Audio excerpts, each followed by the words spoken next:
હાંગા દોડિયા પાંજરા બાળા હાંગા લેતી બાળી છૂટ્યા બાળી બોલી નામ નામ બોલ્યા હાંગા બાળી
हमारा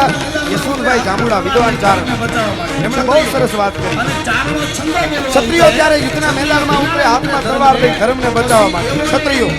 અને ચારણો છંદો બોલવા ઉતરે ક્ષત્રિયો ધીંગાણે ઉતરે ધર્મને પછી દેવોને એની રીતે ગોઠવાઈ જાવું એમાં દખલકારી ન કરવી કરાય એવું કીધું છે કેવી રીતે